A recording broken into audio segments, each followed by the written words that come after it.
What up, nerds? My name is Leslie Smith. Welcome back to the Nerdy Narrative, where today we are just going to talk about SPFBO. For those of you who don't know what that means, that is the self-published fantasy blog-off competition that is hosted every year by author Mark Lawrence. The competition begins with 300 books. Those 300 books are split amongst 10 teams of judges where the reading and reviewing begins until it gets narrowed down to one winner. Let's kick this off with the 6 books I'll be reading as a judge for SPFBO. I'm on Team Bookborn with Ponderings of Pete, Andrew's Wizardly Reads, Jordan Reads, and Dominish Books. The 5 of us each will read 6 books, and we each pick one of those 6 that will go forward to Bookborn. Once she reads those 5, she will then choose one that will go forward to the next phase of the competition. I'll have all my teammates linked down below so you can follow their channels if you want to see what books they got and follow them as they read through their books. So first up on the list, I'm just going to pull up Goodreads here, is Deathbringer by Blake Carpenter. This is the Spell Swords Saga Book 1. I am not the biggest fan of the cover, but that's okay. It's what's on the inside that counts. Let's see, what is this one about? Inga Alinir is a sword bearer. She is the latest in a long line of women to inherit a magical weapon called Deathbringer. She's also dead, murdered on her wedding day by the ruthless and covetous noblewoman Yenda Avard, who steals the sword after killing Inga and her entire family. Wow, this is some Red Wedding from A Song of Ice and Fire stuff right here.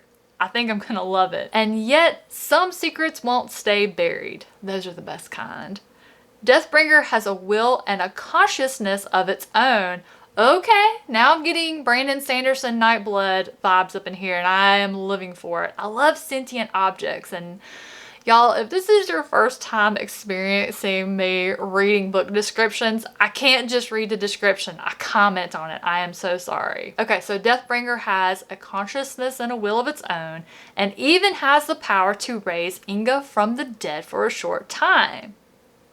It warns her that she has 1 week to find and retrieve the sword before death reclaims her permanently. With each day bringing her doom and final demise ever closer, Inga will have to see just how far she's willing to go to achieve her vengeance. This one really appeals to me. I love the Song of Ice and Fire vibes to it. I like the Brandon Sanderson Warbreaker vibes. I mean, that's my favorite book by Brando Sando. I mean, I have the tattoo. Well, it's a mashup. It's Rapunzel, but she's wearing the dress that Siri has on from the cover of Warbreaker, and then I had her hair made rainbow colored. So yeah, I might be a bit of a fan. So promising. Let's see what the next book is. Okay, If Light Above by Lily Ann Crow. I've read the first book in Lily Ann Crow's other series. It's called Dreams of Dust. It was entered into SPFBO last year. I can't believe it didn't go any further than it did. So let's see what this year's entry is all about. The kingdom's only hopes are a wounded soldier, a deadbeat noble, and a killer. Okay, I'm kind of liking the motley crew of misfits that apparently we're all gonna have to depend on to get us through. I love this name. I don't know if I'll be able to say it out loud well, but I'm gonna try. Osmond Ben Wickery. I love that last name.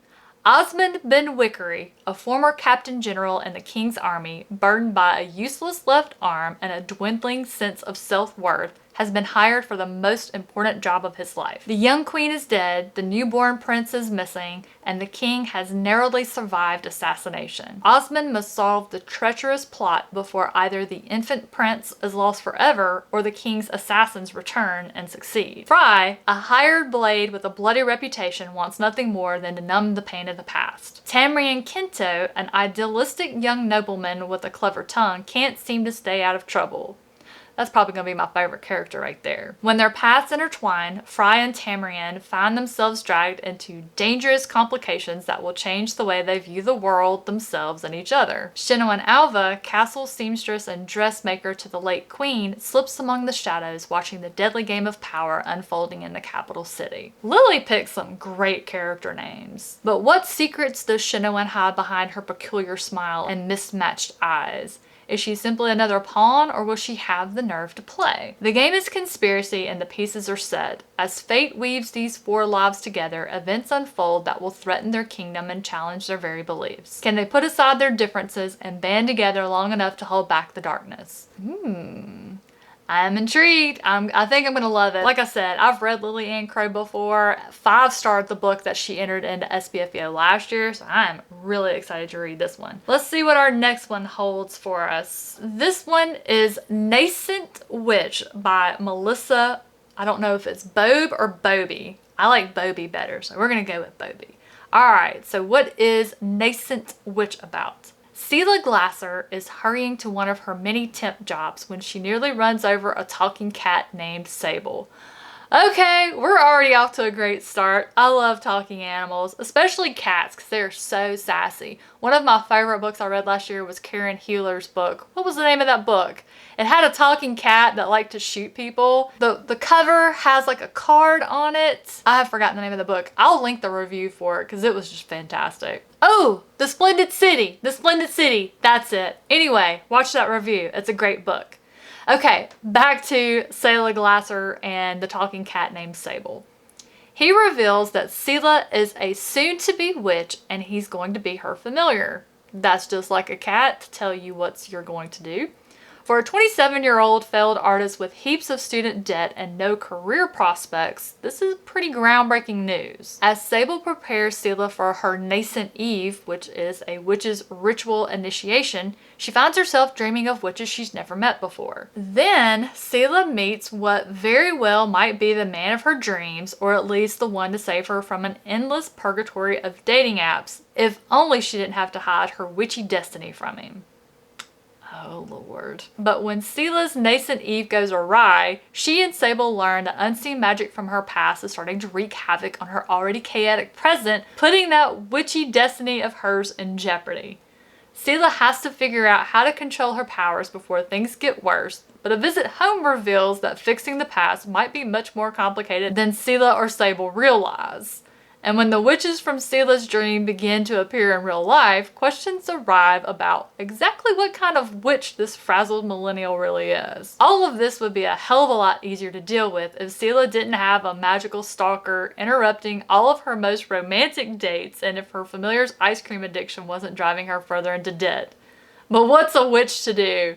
Okay, this sounds super fun. I think that one's going to be a really fun read. I've kind of gotten into the more contemporary stories that are along those lines recently, so here's hoping I enjoy that one. Next, I have Edgar and the Flyboys by Louise Gourdet, and this cover is just amazing.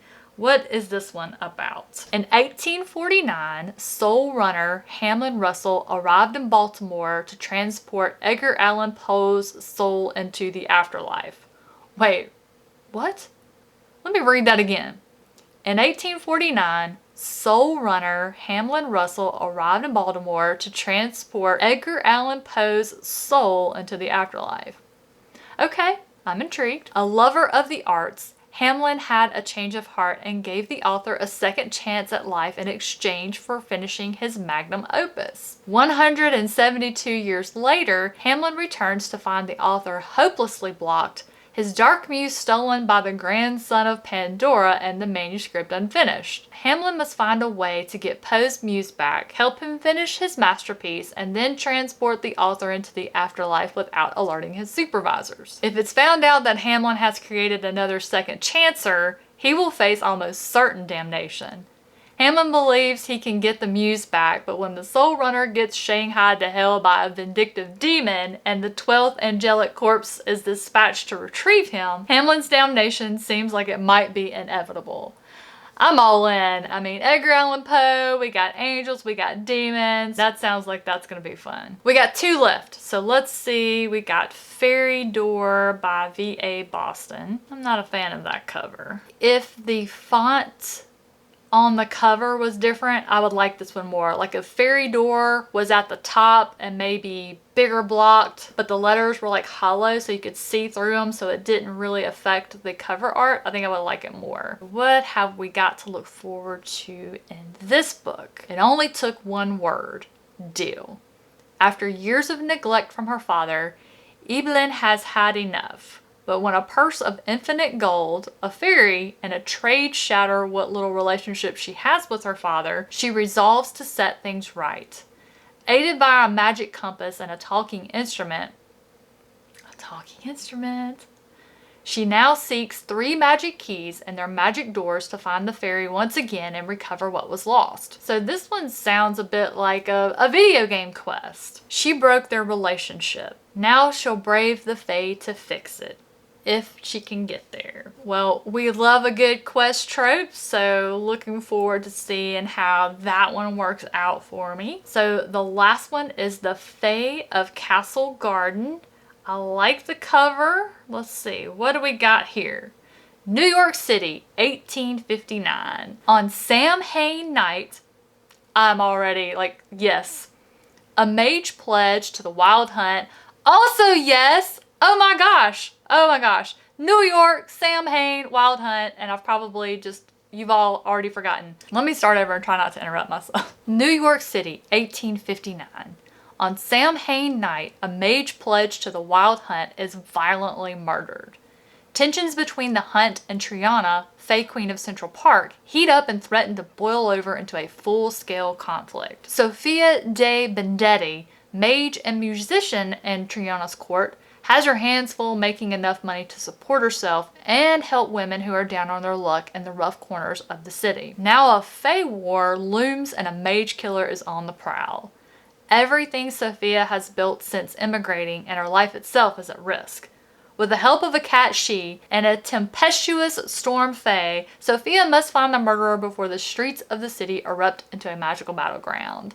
Yes! Yes! Oh my gosh! I don't even know where to start with these. I am excited for all of them. These are going to be exciting. Oh, it's going to be so hard to pick one. It'll probably just come down to if somebody edges out one of the elements a little bit more. And for those of you who don't know, I use the call pile method when I am rating and writing my reviews. Call pile is just I forget the word when you take the first letter of all the things and make it into a word to make it easy to remember. But it's characters, atmosphere, writing, plot, intrigue, logic, and enjoyment. Those are my 7 areas that I rate and review all of my books on to get my star ratings and all of that fun stuff. All 7 of these categories get a rating of 1 to 10. Those get added up and averaged and converted into my star ratings. So if you ever wondered, how does she come up with her star ratings?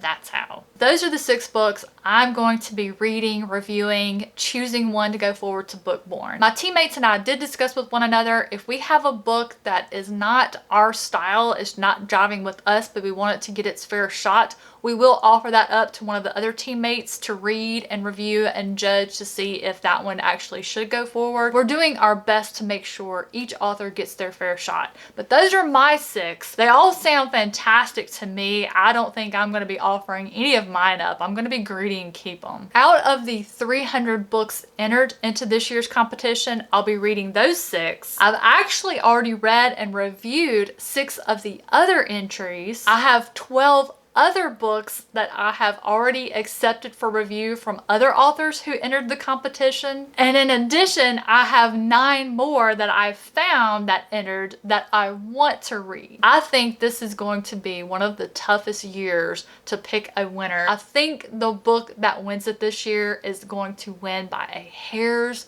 breath. I think it's going to be that close. Mark my words, y'all. Remember, I said it first. We'll come back and revisit once we start getting closer to when the competition wraps up.